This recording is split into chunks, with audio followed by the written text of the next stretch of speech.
الحمد لله نحمده ونستعينه ونستغفره ونؤمن به ونتوكل عليه ونعوذ بالله من شرور أنفسنا ومن سيئات أعمالنا من يهده الله فلا مضل له ومن يضلله فلا هادي له وأشهد أن لا إله إلا الله وحده لا شريك له وأشهد أن سيدنا ونبينا ومولانا محمدا عبده ورسوله صلى الله تعالى عليه وعلى آله وأصحابه وبارك وسلم تسليما كثيرا كثيرا. أما بعد، فأعوذ بالله من الشيطان الرجيم. بسم الله الرحمن الرحيم. وما قدر الله حق قدره والأرض جميعا قبضته يوم القيامة والسماوات مطويات بيمينه سبحانه وتعالى عما يشركون. وقال الله تبارك وتعالى: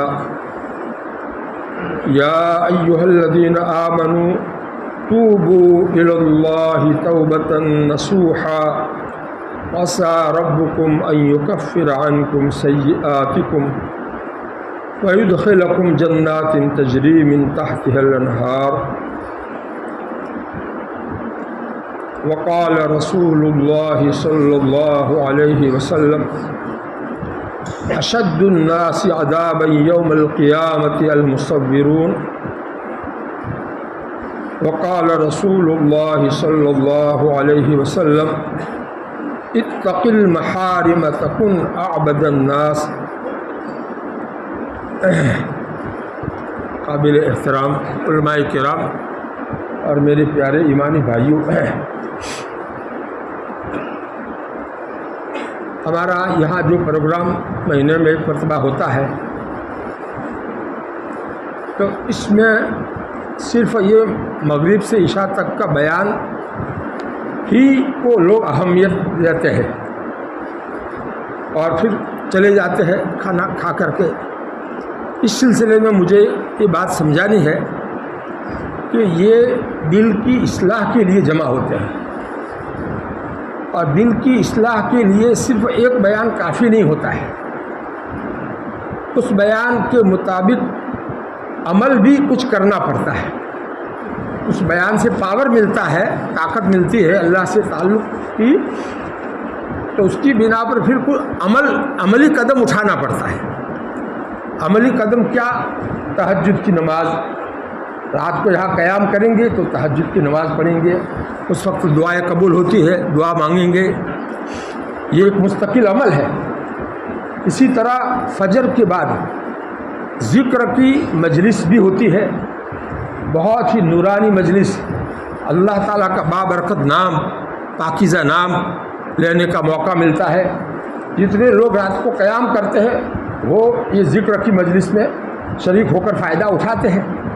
اللہ تعالیٰ سے تعلق جوڑنے کے لیے اللہ تعالیٰ کا نام زبان پر لینا، بار بار لینا، رٹنا، اور کلمہ توحید کو بار بار زبان پر جاری کرنا، یہ ایمان کو مضبوط کرنے کے لیے، ایمان کو تازہ کرنے کے لیے بہت ضروری ہے۔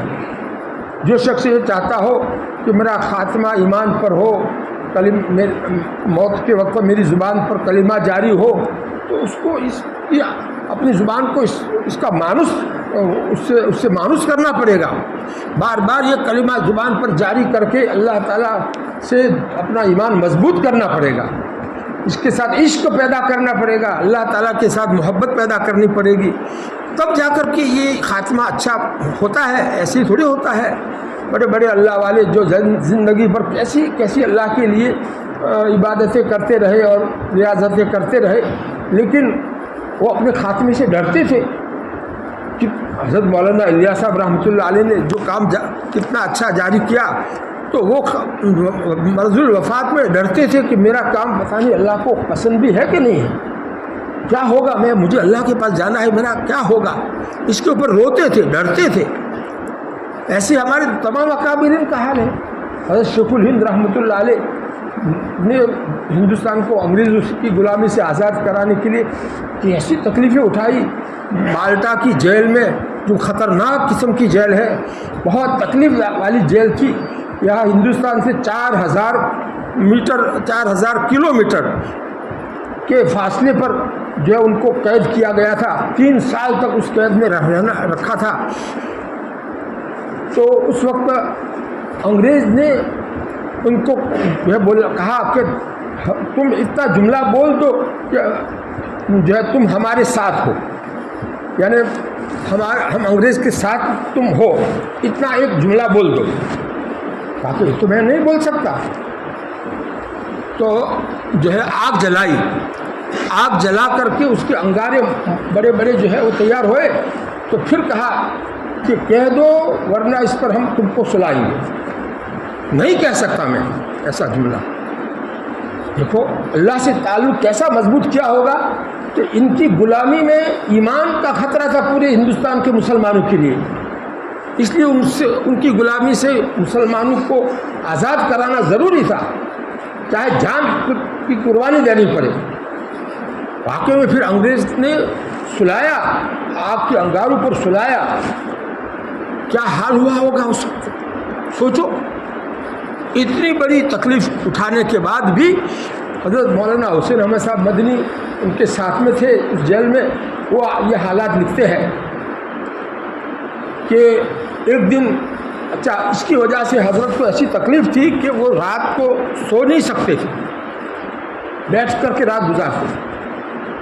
تو حضرت مولانا حسین احمد صاحب مدنی نے اپنے استاد سے کہا کہ حضرت ایسی تکلیف کب تک ہم برداشت کریں گے، آپ کوئی ایسا جملہ بول دیتے جس کی بنا پر ان ظالموں کی ظلم سے نجات ہو جاتی۔ ایسا کوئی جملہ ایسے موقع پر بہت زیادہ سخت کسی کے اوپر حالات آ جاوے اور کلمہ کفر بھی زبان سے جاری کرنا پڑے، دل میں تو ایمان ہے لیکن صرف زبان سے جاری کرنا پڑے تو اس کی اجازت قرآن میں دی ہے، تو پھر آپ جو ہے کوئی ایسا جملہ بول دیتے تو ان کی ظلم سے آپ کو نجات مل جاتی۔ تو حضرت نے کیا فرمایا، حسین احمد تو مجھے پہچانتا ہے، میں حضرت بلال کا روحانی بیٹا ہوں، میں حضرت خبیب کا روحانی بیٹا ہوں، میں حضرت امام اعظم ابو حنیفہ رحمۃ اللہ علیہ کا روحانی بیٹا ہوں، میں حضرت امام احمد بن حنبل رحمۃ اللہ علیہ کا روحانی بیٹا ہوں، میں اپنی جان تو دے سکتا ہوں لیکن ان کی حمایت نہیں کر سکتا، یہ جو اپنا مقصد مجھ سے پورا کرانا چاہتے ہیں میں یہ نہیں کر سکتا۔ اتنی تکلیفیں تھی کہ رات میں نیند نہیں آتی تھی، اتنی سردی تھی، ایسی ٹھنڈی ہوائیں تھی کہ خیمے میں سے منہ باہر نکالنا اتنا مشکل تھا جیسے قیامت برپا ہو جائے۔ لیکن اس کے بعد اور رات کو جو وضو کے لیے بالٹی میں پانی رکھتے تھے وہ صبح میں برف سے زیادہ ٹھنڈا ہو جاتا تھا، اتنی زیادہ سردی تھی کہ نیند بھی نہ آوے اور کچھ آدمی اٹھنے کی بھی ہمت نہ ہو۔ ایسی سردی میں بھی 1-1:30 بجے اٹھ جاتے تھے حضرت شیخ الہند رحمۃ اللہ علیہ، اور اٹھ کر کے تہجد پڑھتے اور ذکر کرتے، اللہ کا پاک نام زبان سے جاری کر کے اللہ تعالیٰ سے اپنا تعلق مضبوط کرتے تھے۔ آج ذکر جو ہے امت میں سے نکل گیا ہے، حالانکہ ذکر بہت بڑی فضائل ذکر مستقل کتاب حضرت نے لکھی ہے، اس میں حدیث قرآن کی آیت ہے جس میں ذکر کے فضائل آئے ہیں، اس کو بار بار ہم لوگ تعلیم میں سنتے ہیں لیکن اس کے اوپر عمل کہاں گیا۔ کبھی کبھی کچھ لوگوں کے ہاتھ میں تسبیح میں دیکھتا ہوں تو راستے میں چلتے پھرتے اپنے کاروبار کے ساتھ تسبیح ہاتھ میں رہتی ہے، تو اچھا ہے، یہ بھی خیر اچھی چیز ہے، لیکن مستقل ایک اجتماعی ذکر ہوتا ہے سب مل کر کے ایک جگہ بیٹھ کر کے، تو اس کا فائدہ الگ ہے، اس کی اہمیت الگ ہے، حدیث میں قرآن میں اس کی اہمیت الگ طریقے سے بیان کی ہے۔ اس لیے یہ جو ذکر کی مجلس فجر کے بعد ہوتی ہے اس سے وہ لوگ محروم رہتے ہیں جو رات کو چلے جاتے ہیں۔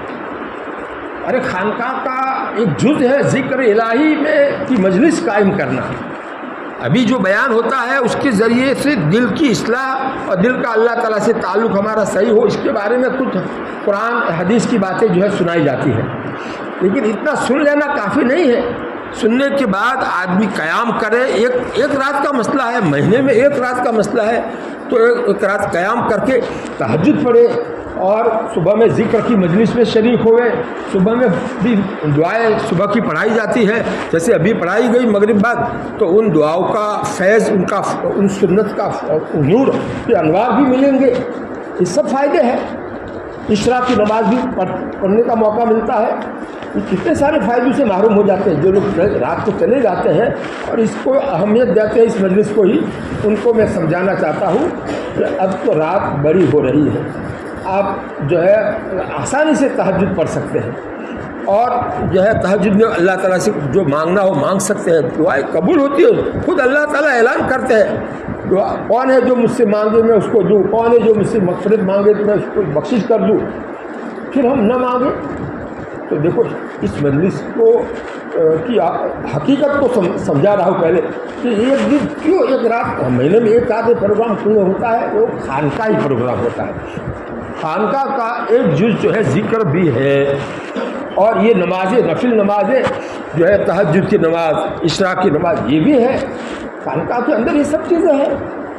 اور اس میں صبح شام کی دعاؤں کا اہتمام ہم جو دونوں وقت کرواتے ہیں، تو یہ اس سے آپ لوگ فائدہ اٹھاویں۔ خیر، جس کو سخت مجبوری ہو بات الگ ہے، لیکن سخت مجبوری نہیں ہے، معمولی مجبوری ہے تو اس کو ٹھہرنا چاہیے۔ یہ تمہارے فائدے کے لیے ایک بات کہہ دی۔ اب جو اصل بات کرنی ہے، نماز کا وقت 9:15 بجے کا ہے، انشاءاللہ 9 بجے تک بعد پونا گھنٹہ مشکل سے ملے گا۔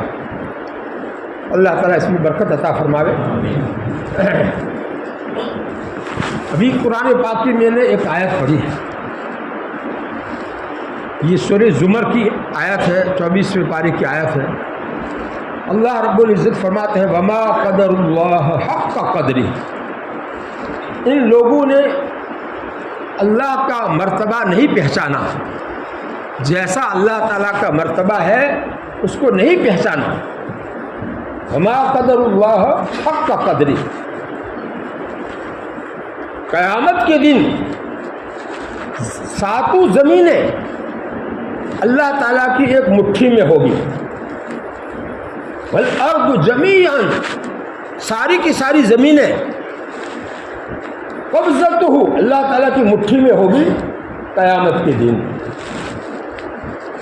اللہ تعالیٰ کی قدرت کا اندازہ لگائیے، 7 زمینوں کو اللہ تعالیٰ ایک مٹھی میں رکھ کر اپنی قدرت ظاہر کریں گے۔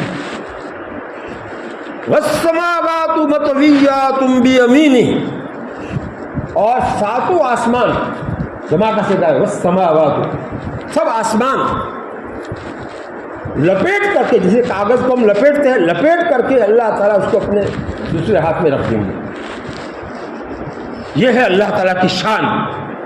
ایسے اللہ تعالیٰ کا نام لینا اور اس کی نافرمانی کرنا، نام لینے سے دور رہنا، یا اس سے شرم آوے آدمی کو، یا اس سے کٹ جاوے، تو یہ کتنی بڑی محرومی ہے۔ اور اس کی نافرمانی کرنا تو اس سے بھی بہت زیادہ، بہت بڑی بھاری نافرمانی، اس کا معاملہ بہت سخت ہے۔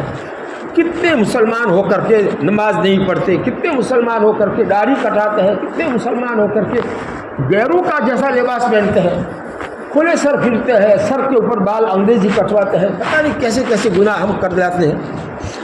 آج ایک یہاں نئی بات آتے ہی میں نے دیکھی اس کمرے میں، تو میں نے امام صاحب سے پوچھا یہ کیا ہے؟ اب کیمرہ لگایا ہے، اس کی وجہ سے اندر سے فوٹو آ رہے ہیں۔ ان کا یہ اندر محفوظ بھی رہتا ہے. ہاں وہ محفوظ رہتا ہے. جب کبھی ضرورت پڑ جائے, کوئی ایسا واقعہ پیش آ جائے, تحقیق کرنے ہو تو اس میں سے کھول کر تحقیق کر سکے, اس کے لیے محفوظ بھی رہتا ہے. میں نے کہا یہ تو بہت بھاری گناہ ہے. اس کے بارے میں حدیث شریف سنائی ان کو. حدیث شریف میں یہ ہے کہ قیامت کے دن اشد الناس عذابا یوم القیامت, قیامت کے دن لوگوں میں سب سے زیادہ سخت عذاب والا, سب سے زیادہ بھاری عذاب والا کون ہوگا؟ المصورون, تصویر بنانے والے, فوٹو بنانے والے. تو مسجد میں فوٹو, لوگوں کا مسجد کا جو آتے ہیں ان کا اللہ کے گھر میں رہ کر ایک گناہ کرنا. ایک زناکاری کا آدمی کسی مکان میں کرا اور ایک اللہ کے گھر میں آ کر کسی عورت سے زناکاری کرے, بتاؤ یہ بھاری ہو جائے گا کہ نہیں گناہ؟ ایک گناہ یہاں کرتا ہے اور ایک گناہ حرم میں مکہ میں بیت اللہ شریف کے پاس کرتا ہے. گناہ اس کا بہت بھاری ہو جائے گا کہ نہیں ہو جائے گا؟ تو مسجدوں کو تو پاک رکھو اللہ کے بندو. ایسی تصویر بنانا کتنا بھاری اس کا عذاب ہے, کبیرہ گناہ ہے, حرام ہے. اس سے مسجدوں کو پاک رکھو.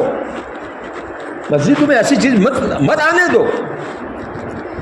باہر اس کو رکھو جس کو جو ہے کرنا ہو. مسجد کے اندر ایسی چیز, اللہ کے گھر میں اللہ کا تو تعلق جوڑنے کے لیے آتے ہیں, اللہ کی معرفت لینے کے لیے آتے ہیں, اللہ کی عبادت کرنے کے لیے آتے ہیں, اور پھر اللہ کی نافرمانی کریں. اور ایسی نافرمانی کہ ہمیں اس سے آدمی کو توبہ کی توفیق بھی نہیں ملتی. جو گناہ بار بار کرتا ہے تو جب تک اس گناہ کو نہ چھوڑے اس کی توبہ صحیح نہیں ہوتی. توبہ صحیح ہونے کے لیے شرط ہے کہ اس گناہ کو پہلے چھوڑ دے اور پھر اس کے اوپر دل میں ندامت بھی ہو اور پھر آئندہ اس کو نہ کرنے کا پکا عہد اور ارادہ ہو. یہ 3 شرطیں ہیں, تب جا کر سچی توبہ ہوتی ہے اور تب جا کر اللہ تعالیٰ گناہ معاف کرتے ہیں اور تب جا کر کے آدمی جو ہے اللہ تعالیٰ کا پسندیدہ نیک بندہ بن جاتا ہے. توبہ ایسی چیز ہے, اللہ تعالیٰ کی بہت بڑی نعمت ہے ہمارے لیے. اس کا بھی اہتمام نہیں کرتے, گناہ کرتے جاتے ہیں, توبہ نہیں کرتے. وضو کرتے وقت نل میں پانی اسراف کرتا ہے اور جو ہے تو اس کو گناہ ہی نہیں سمجھتے, توبہ نہیں کرتے. اس طرح کے کتنے گناہ ایسے ہیں کہ جن کو ہم گناہ ہی نہیں سمجھتے. تو یہ بھی ایسی قسم کا گناہ ہے. یہ لگانا کیمرہ مسجد میں یا کہیں بھی لگاوے, ایک تو ہے قانونی مجبوری, جیسے پاسپورٹ بنانے کے لیے فوٹو کھینچنا پڑتا ہے تو وہ تو قانونی مجبوری ہے, تو وہ بات الگ ہے. لیکن یہاں قانونی کوئی ایسی مجبوری نہیں ہے, احتمالات کی بنا پر کہ ہو سکتا ہے کوئی ایسا واقعہ پیش آ جاوے تو تو اللہ تعالیٰ جو ہے تو اللہ کا بن جا, اللہ تعالیٰ ایسے واقعے سے تیری حفاظت کریں گے. من کان للہ کان اللہ لہ, جو اللہ کا ہو جاتا ہے اللہ تعالیٰ اس کے ہو جاتا ہے. کیوں ایسا ڈرتا ہے تو ایسی چیزوں ہاں مکہ کے احتمالات کی بنا پر حرام درجے کا گناہ مسجد میں. اس لیے میں نے یہ آیت پڑھی, وما قدر اللہ حق قدری والارض جمیعا قبضتہ یوم القیامہ والسماوات مطویات بیمینہ. ذرا سوچو, اتنا بڑا آسمان کی وسعت کے اوپر غور کرو. ہم لوگ جب کبھی باہر نکلتے ہیں سفر میں اور ہر جمعرات کو اللہ تعالیٰ ہم کو توفیق دیتے ہیں, ہمارے لیے سہولت کر دی ہے, تو میں تو آسمان کی وسعت کے اوپر بہت غور کرتا ہوں اور بہت کچھ سے اللہ کی معرفت, اللہ کا عظمت دل میں اترتے ہیں. ابھی بارش کے زمانے میں دونوں طرف ہریالی درخت اور کھیت جو بھرے بھرے, یہ کیا ہے؟ اللہ تعالیٰ کی قدرت کا مظاہرہ ہے.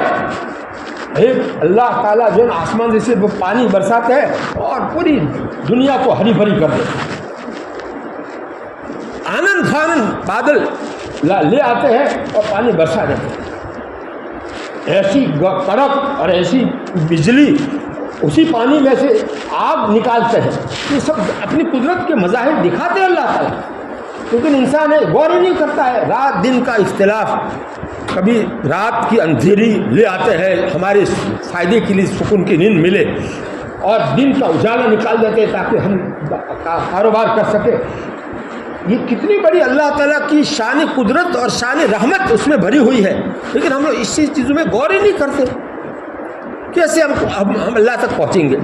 اللہ تک پہنچنے کے لیے اللہ کی بنائی ہوئی مخلوقات، چھوٹی سے چھوٹی مخلوق اگر سامنے آ جائے، میں تو اس میں بھی بہت غور کرتا ہوں، چھوٹی سے بھی بہت چھوٹی مخلوق سامنے آ جاتی تو واہ رے واہ، اللہ میاں آپ نے کیسی چھوٹی سی مخلوق بنائی ہے جو اپنے نفع نقصان کو سمجھتی ہے، واہ رے واہ، واہ رے واہ، وزن میں آ جاتا ہوں۔ ارے چوٹیاں جو ہے نا، ہمارے مدرسے میں بلاک بچھا دیے، پورے مدرسے میں صفائی رہے اس کے لیے بہت، تو اس میں سے بھی بیچ میں سے تھوڑی تھوڑی جگہ ہوتی ہے، وہاں سے چوٹیاں جو ہے نکال کر کے ریت کا ایک ایک دانہ نکال کر کے باہر جو اس کی ترتیب کے ساتھ میں اس کو جو رکھتی ہے، ایسا بنا کر کے یہ ترتیب کیا ان کی بس کی بات ہے؟ اللہ تعالیٰ ان کو سجا رہا ہے، اللہ تعالیٰ ان سے کام لے رہے ہیں، اور ہم کو تو اسی میں بھی اللہ کی قدرت نظر آتی ہے۔ تو اس طرح سے آپ لوگ اپنا دل دماغ بناؤ، اللہ والا، اللہ تک پہنچنا ہے، اللہ سے جنت لینی ہے، اللہ کے دوزخ سے بچنا ہے، اللہ کا جیل خانہ، اللہ کے شایان نشان، دنیا کے جیل خانوں سے، جو دنیا کے جیل خانے اس کے سامنے کچھ بھی حیثیت نہیں رکھتے، کہ پوری دنیا آگ سے بھر دی جاوے، یہ پوری دنیا آگ سے بھری ہوئی آسمان تک، یہ دوزخ کی آگ کے سامنے کچھ بھی نہیں۔ ایسی دوزخ کے اوپر سے گزرنا ہے، پل صراط کے اوپر سے گزرنا، کیسی کیسی منزلیں ہمارے سامنے ہیں، اور پھر ہم گناہ کرتے ہیں، تعلیم اڑاتے ہیں اس کے سامنے، اللہ کے سامنے جو ہے ایسا گناہ کر کے پھرتے رہتے ہیں، اوپن گناہ سب کے سامنے، کتنا بھاری گناہ ہوتا ہے۔ ارے 2 رکعت صلاۃ توبہ پڑھ کر کے اللہ کے سامنے معافی مانگو، آج تک جتنے گناہ ہو گئے ہیں اس سے توبہ کرو، اور آئندہ کے لیے اللہ تعالیٰ سے عہد کر لو کہ کوئی گناہ میں نہیں کروں گا، ہو جاوے تو فوراً توبہ کر لو، توبہ کے بغیر چین نہیں آنا چاہیے، توبہ ہی سے آدمی جو ہے اللہ والا بنتا ہے، اللہ تعالیٰ کا محبوب، اللہ تعالیٰ کا پیارا بنتا ہے۔ آج ہم نے توبہ کو ہی بند کر دیا ہے، توبہ کی توفیق کیسے ملے گی؟ ہم جب اللہ کا نام لینے کے لیے بھی اجتماعی ذکر میں ہم شریک ہونا پسند نہ کریں اور اتنی قربانی نہ دیں تو کہاں سے ہم اللہ والے بنیں گے؟ آج تھوڑی سی جو ہے میں ایسی بات کر رہا ہوں تاکہ تھوڑی اصلاح ہو جاوے ہماری، کہ کب تک ہم ایسے رہیں گے؟ ارے تہجد سے محروم، اشراق سے محروم، ذکر کی مجلس سے محروم، صبح کی دعاؤں سے محروم، یہ اتنی ساری چیزوں سے محروم ہم کیوں ہو؟ جو ہے جب آتے ہیں، آ ہی گئے قربانی دے کر کے، تو جو ہے اور تھوڑی سی قربانی دیتے ہیں۔ رمضان کا پورا مہینہ جو لوگ ہمارے خانقاہ میں گزارتے ہیں، اور بار بار انہوں نے رمضان کا پورا مہینہ گزارا ہے، ان کے دل میں اس کی قدر ہے کہ ہماری اصلاح نہیں ہوئی، ابھی ہماری اصلاح نہیں ہوئی، ان کو احساس ہے۔ حالانکہ 12-13 رمضان وہاں گزارے، لیکن پھر بھی یہ اللہ تعالیٰ ایسی توفیق دیتے ہیں ایسے لوگوں کو جو زیادہ سے زیادہ خانقاہ میں اپنا وقت گزار کر کے اللہ سے تعلق اپنا صحیح کرنا چاہتے ہیں۔ تو بھئی آپ بھی جو ہے کچھ ارادہ کر لو اپنے بارے میں کہ ہمیں اللہ کا ولی بننا ہے، آج تک ہم نے جو کچھ کیا اس سے توبہ کر کے ہمیں اللہ کا ولی بننا ہے، توبہ سچا ارادہ کر لو، اللہ تعالیٰ بنائے گا۔ اللہ تعالیٰ بندوں کی قدر کرتے ہیں، تھوڑے عمل کی بھی قدر کرتے ہیں، اللہ تعالیٰ تو کریم ہے، ہاں اللہ تعالیٰ بہت بڑے مہربان ہے، بہت بڑے مہربان ہے، بندے کی تھوڑی سی عمل کی بھی قدر کرتے ہیں۔ اب میں آپ کو ایک حدیث سناتا ہوں تاکہ آپ کو اندازہ ہو، کتاب میں اسی لیے کتاب لاتا ہوں تاکہ آپ کو جو ہے زیادہ یقین آوے۔ یہ حدیث کا عنوان ہے، عربی میں حدیث پڑھوں گا اور پھر اس کا ترجمہ اور مطلب سمجھاؤں گا۔ اللہ کے نبی صلی اللہ علیہ وسلم کے زبان مبارک سے نکلے ہوئے نور والے الفاظ، چاہے اس کا مطلب سمجھ میں نہ بھی آوے تو ایسی دعائیں ہم جو پڑھتے ہیں صبح شام کی سمجھے بغیر، اس کا بھی فائدہ ہوتا ہے۔ یہ ابھی آپ حدیث کے عربی الفاظ سنیں گے، اس کا بھی فائدہ ہوگا، پھر اس کا ترجمہ سے آپ کو اور زیادہ فائدہ ہوگا۔ اس کا عنوان ہے بار بار گناہ اور بار بار استغفار کرنے والے، بار بار گناہ ہو جانے پر بار بار استغفار کرنے والے، اللہ تعالیٰ سے معافی مانگنے والے بندوں کے بارے میں خود اللہ تعالیٰ کیا فرماتے ہیں، ایسے بندوں کے بارے میں اللہ تعالیٰ کیا فرماتے ہیں، یہ اس حدیث کے اندر آ رہا ہے۔ بسم اللہ الرحمن الرحیم۔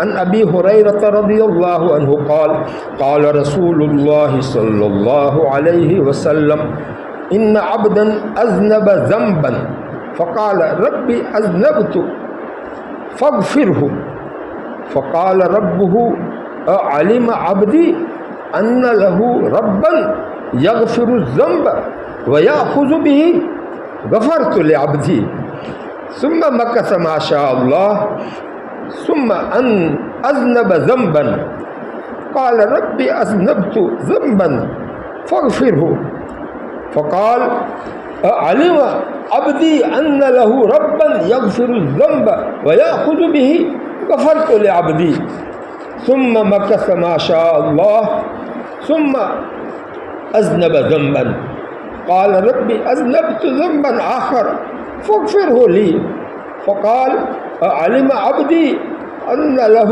ربا يغفر الذنب ويأخذ به غفرت لعبدي فليفعل ما شاء رواہ البخاری و مسلم.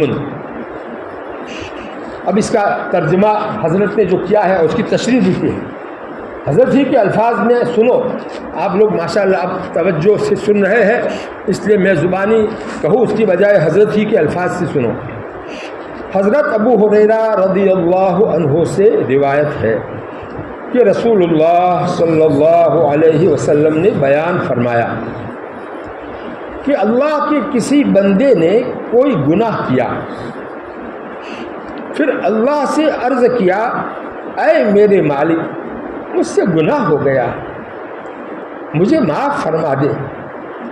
تو اللہ تعالیٰ نے فرمایا، اب دیکھو اللہ تعالیٰ کی بات ہمارے نبی صلی اللہ علیہ وسلم نقل کر رہے ہیں، تو اللہ تعالیٰ نے فرمایا کیا میرا بندہ جانتا ہے کہ اس کا کوئی مالک ہے جو گناہوں پر پکڑ بھی سکتا ہے اور معاف بھی کر سکتا ہے؟ میں نے اپنے بندے کا گناہ بخش دیا اور اس کو معاف کر دیا. یہ یہاں تک بات سمجھ میں آ گئی آپ کو؟ معلوم ہوا کہ گناہ ہونے پر فوراً ہی بندے کو چاہیے کہ اللہ تعالیٰ کے سامنے معافی مانگے، اپنے گناہ کا پہلے اقرار کرے کہ میں نے گناہ کر لیا. اے میرے رب کیا کر اے میرے رب میں نے گناہ کر دیا، یہ ہوا اقرار کرنا گناہ کا. اور اس کے بعد میں فغفر ہو، یہ معافی مانگنا ہوا. یہ دو جملے اس بندے نے بولے تو اللہ تعالیٰ کو اس کے یہ جملے اتنے پسند آئے کہ کہا کہ کیا میرا یہ بندہ جانتا ہے کہ اس کا کوئی رب ہے کہ جو اس کو گناہ پر پکڑ بھی سکتا ہے اور معاف بھی کر سکتا ہے؟ میں نے میرے اس بندے کو معاف کر دیا.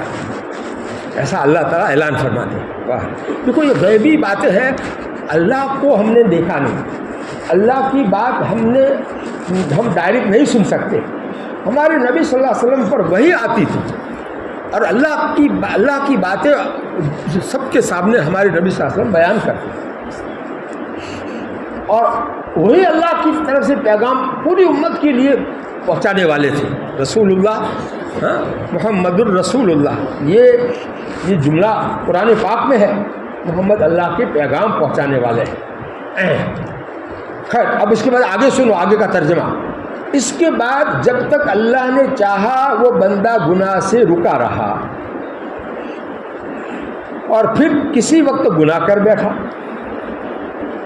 دیکھو دوسری مرتبہ گناہ ہوا اور پھر اللہ سے عرض کیا میرے مالک مجھ سے گناہ ہو گیا. دیکھو پہلے اقرار کر رہا ہے اور میرے مالک کہہ کر کے، میرے رب کہہ کر کے مجھ سے گناہ ہو گیا تو اس کو بخش دے اور معاف فرما دے.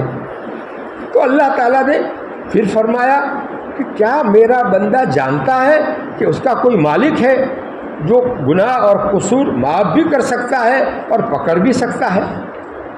میں نے اپنے بندے کا گناہ معاف کر دیا. دوسری مرتبہ بھی اللہ تعالیٰ بندے کی اتنی بات پر جو دل کی ندامت کے ساتھ جو نکالی، اتنی قدر کی کہ اس کے گناہ کو معاف کر دیا. چاہے بڑا گناہ ہو یا چھوٹا ہو، جو بھی ہو، حرام درجے کا گناہ ہو، کبیرہ گناہ ہو، سب کو اللہ تعالیٰ معاف کر دیتے ہیں. سچے دل سے آدمی اتنا کہہ دے یا رب اذنبت ذنبا فاغفرہ لی. اس کے بعد آگے ترجمہ سنو. اس کے بعد جب تک اللہ نے چاہا وہ بندہ گناہ سے رکا رہا. دیکھو اس میں بھی اللہ نے چاہا کہ حدیث کے الفاظ پر غور کرو. اللہ تعالیٰ جو چاہتے وہی ہوتا ہے. جب تک اللہ نے چاہا وہ بندہ گناہ سے رکا رہا, اور کسی وقت پھر کوئی گناہ کر بیٹھا اور پھر اللہ تعالیٰ سے عرض کیا, اے میرے مالک اور مولا, مجھ سے تو اور گناہ ہو گیا, تو مجھے معاف فرما دے اور میرا گناہ بخش دے. تو اللہ تعالیٰ نے پھر ارشاد فرمایا, کیا میرے بندے کو یقین ہے کہ اس کا کوئی مالک و مولا ہے جو گناہ معاف بھی کر سکتا ہے اور سزا بھی دے سکتا ہے؟ میں نے اپنے بندے کو بخش دیا. 3 مرتبہ اس بندے کی گناہ کو اللہ تعالیٰ نے اس کی توبہ کرنے پر بخشتے رہتے ہیں. بار بار بندہ گناہ کرتا ہے, بار بار معافی مانگتا ہے, اللہ تعالیٰ اس کو معاف کرتے رہتے ہیں. یہ حدیث کتنی امید افزا حدیث ہے.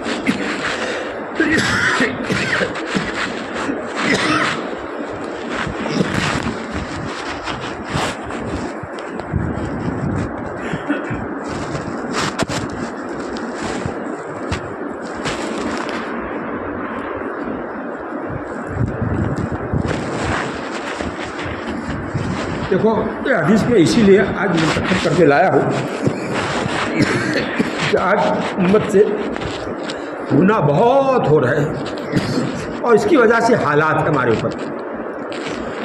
اوپر جو حالات ہیں وہ اللہ تعالیٰ نے ایسے ظالموں کو ہمارے اوپر مسلط کیا ہے. یہ تو نوکر ہے, یہ تو اللہ کے نوکر ہے. اللہ تعالیٰ جس سے جو کام لینا چاہے لیتے ہیں. تؤتی الملک قل اللہم مالک الملک, تم کہو او ملک کے بادشاہ, تمام دنیا بھر کے ملکوں کے مالک الملک, تؤتی الملک من تشاء, تو جس کو چاہتا ہے اس کو ملک دے دیتا ہے, حکومت دے دیتا ہے. تو تؤتی الملک من تشاء وتنزع الملک ممن تشاء, اور جس سے تو چاہتا ہے حکومت چھین لیتا ہے. اس مسلمانوں کی حکومت یہاں پر کتنے سال رہی ہے؟ 900 سال تقریباً رہی ہے کہ نہیں؟ لیکن اس حکومت کے دور میں جو کچھ بھی انہوں نے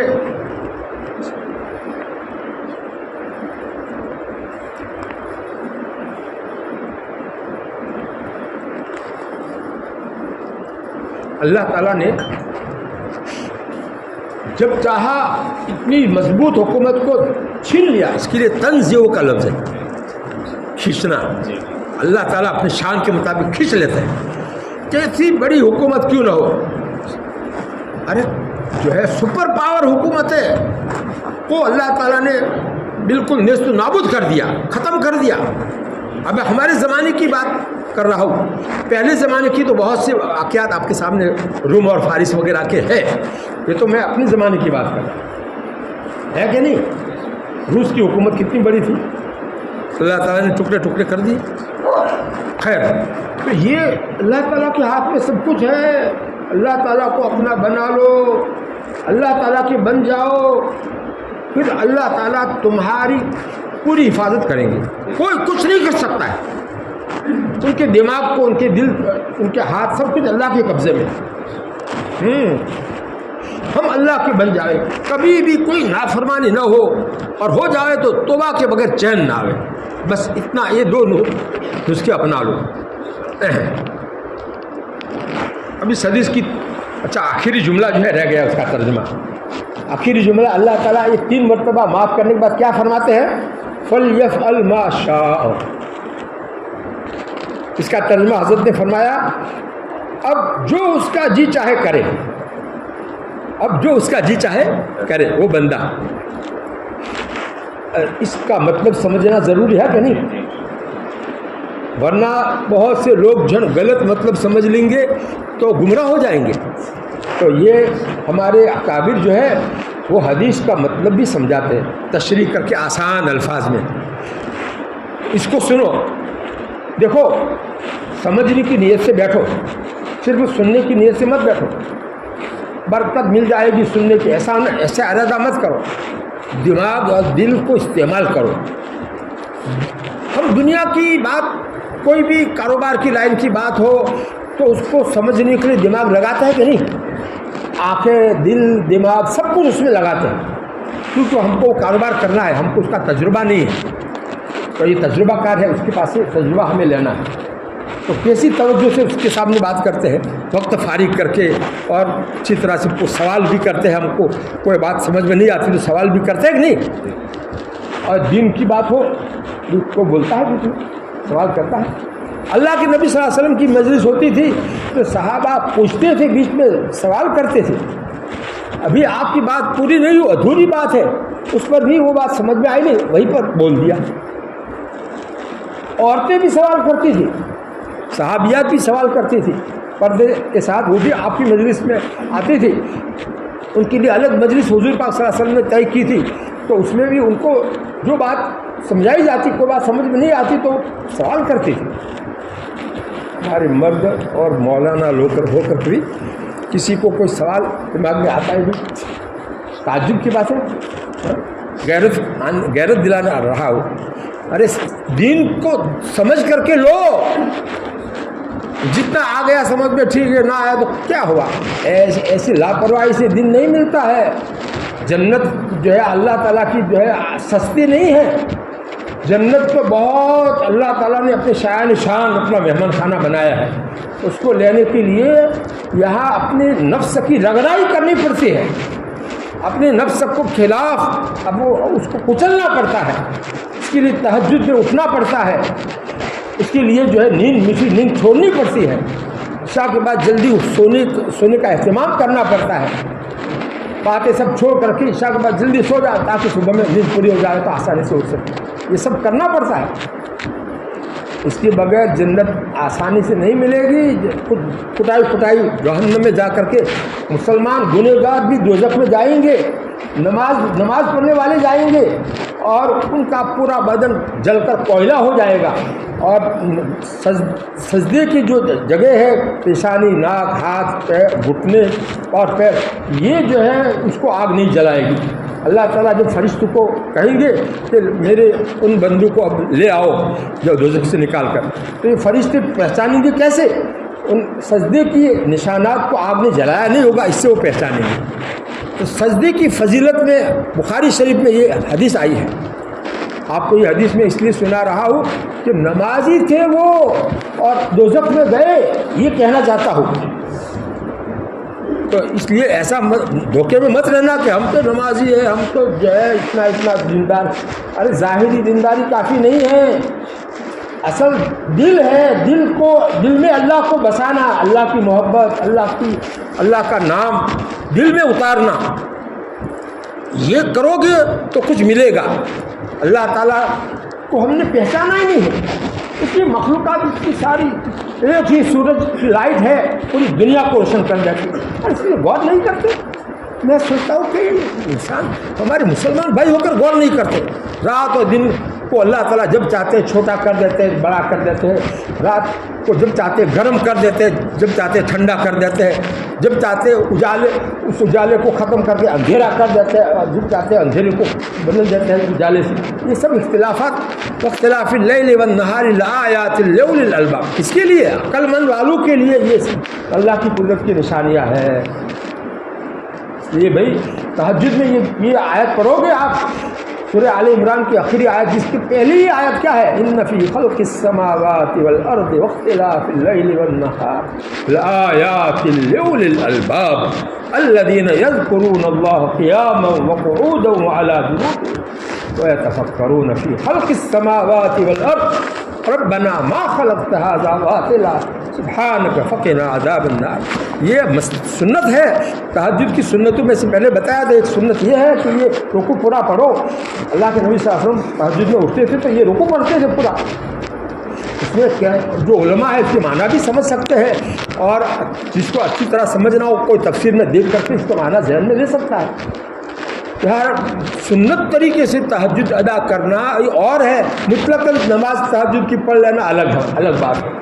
میں نے سنت طریقہ ایک مرتبہ بتایا تھا، آپ میں سے جو اس وقت حاضر ہوں گے، کیا کیا سنتیں ہیں تہجد میں جو ہے 8 رکعتیں کس طرح سے پڑھنے کی ہے، 2 رکعتیں ہلکی اور پھر اس کے بعد لمبی، رکوع بھی لمبا، سجدہ بھی لمبا، قوما جلسہ، اس کی دعائیں مستقل ہے، اس کی وجہ سے وہ لمبا کرتے تھے اللہ کے نبی صلی اللہ علیہ وسلم۔ ہم لوگ کب تک ایسے رہیں گے؟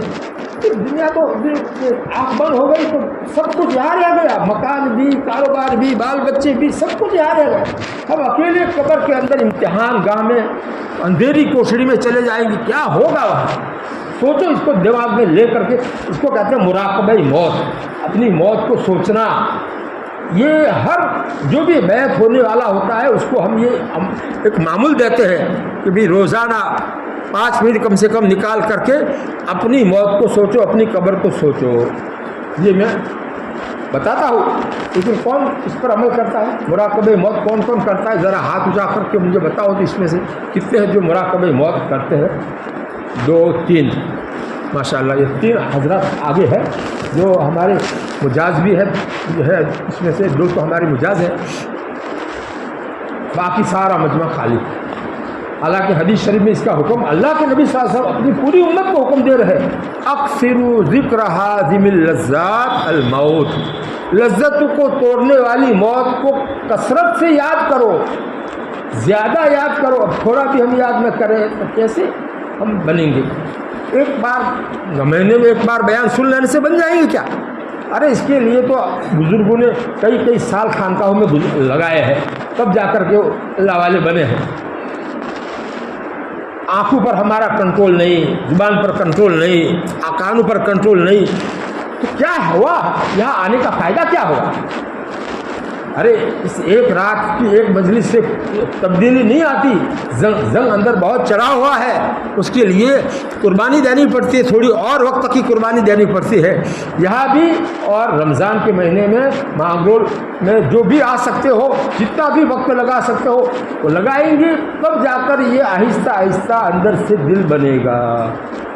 ہمارا ایسے ہی نہیں بنا ہے، اگرچہ پورا تو ابھی بھی نہیں بنا ہے، لیکن جتنا بھی جو کچھ بنا ہے وہ کتنے سال رمضان کے ہمارے خانقاہ میں گزرے ہیں، ہمارے مشائخ کے پاس، ہمارے بزرگوں کی خدمت میں اپنی اصلاح کے لیے جاتے تھے اور توبہ استغفار کر کے جاتے تھے کہ حضرت کے پاس جانا ہے ہم کو، تو ہمارا دل جو ہے صاف ہونا چاہیے گناہوں سے۔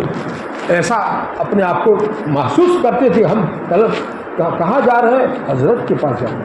حضرت تھانوی رحمۃ اللہ علیہ کے بڑے خلیفہ ہیں، اور ہمارے لیے تو وہی حضرت تھانوی تھے، ہمارے لیے وہی ان کے وہ اتنی آسان کر کے بات ایسے اشاروں سے سمجھاتے تھے، ایسے لہجے سے سمجھاتے تھے، ایسے انداز سے سمجھاتے تھے کہ بات دل میں اتر جاتی تھی۔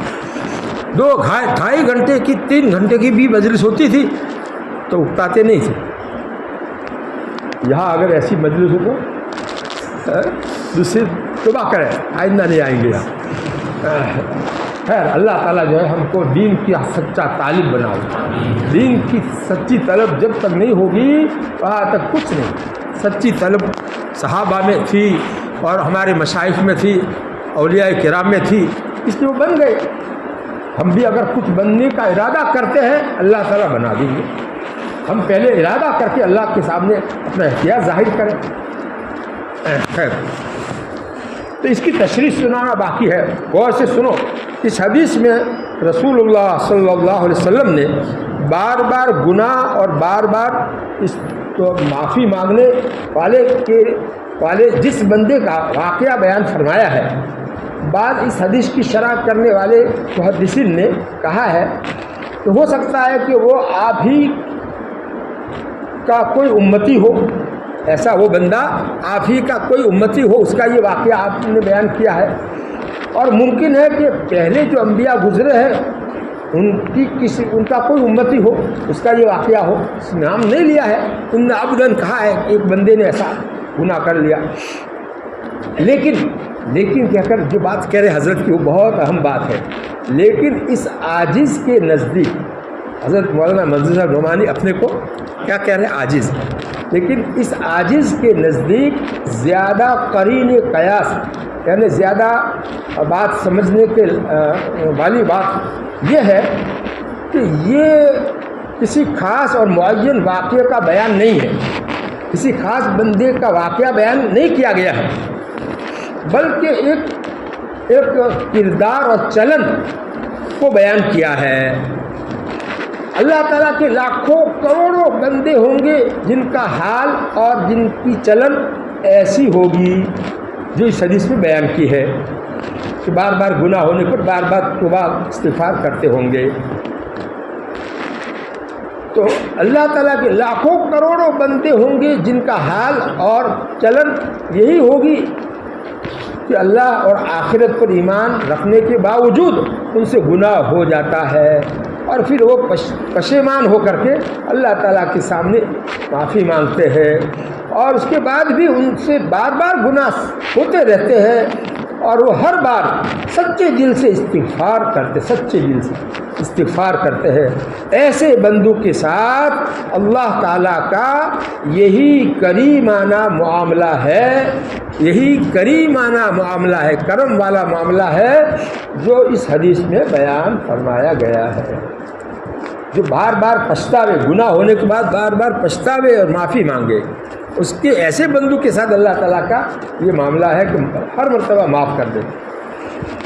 سرسری تو استغفر اللہ کی تسبیح پڑھنے سے معاف نہیں ہوگا۔ تسبیح پڑھنا وہ زبان کا فعل ہے، دل کا فعل نہیں ہے یہ۔ اس کے ساتھ دل کو شامل کرنا ضروری ہے، دل میں ندامت، پشیمانی پیدا کر کے اللہ تعالیٰ سے معافی مانگنا، اور آئندہ اس کو نہ کرنے کا پکا عہد کرنا۔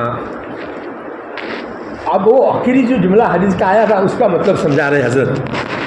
آخری دفعہ کے استغفار اور اس پر معافی کے اعلان کے ساتھ فرمایا گیا ہے غفرت لعبدی فلیفعل ما شاء، میں نے میرے بندے کو معاف کر دیا، اب میرا بندہ اس کا جو جی چاہے کرے۔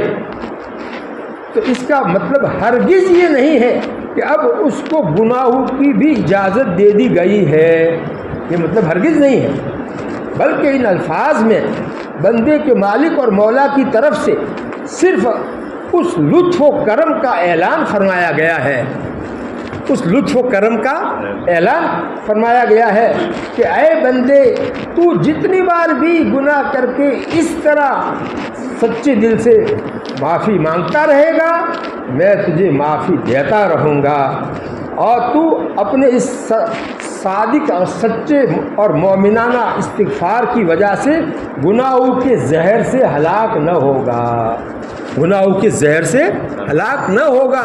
جب تو بار بار پچھتا کر کے معافی مانگتا رہے گا تو میں تجھ کو گناہ کے زہر سے پاک کرتا رہوں گا، بلکہ یہ استغفار ہمیشہ تریاق کا کام کرتا رہے گا، تریاق کا کام کرتا رہے گا۔ تریاق جو ہے وہ زہر کو چوس لیتا ہے، یہ گناہ کا جو زہر ہے اس کو یہ توبہ چوس لے گی، یعنی ختم کر دے گی۔ تم سچی توبہ کرتے ہو۔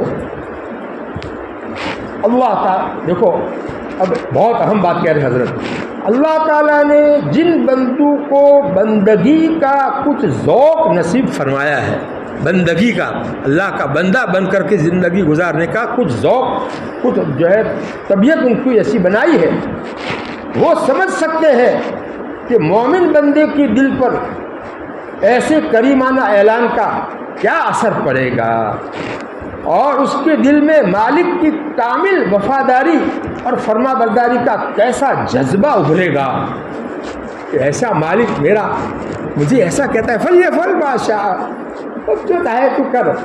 ارے میرا مالک کیسا مہربان ہے، کیسا مہربان ہے، میری تو بار بار کی توبہ کو کیسا اثر کر کے مجھے میرے ساتھ کرم کا اعلان کر رہا ہے کہ تیرا ہر بار ایسی توبہ تو کرتا رہے تو میں تیرا زہر گناہ کا جو ہے صاف کرتا رہوں گا۔ ارے واہ!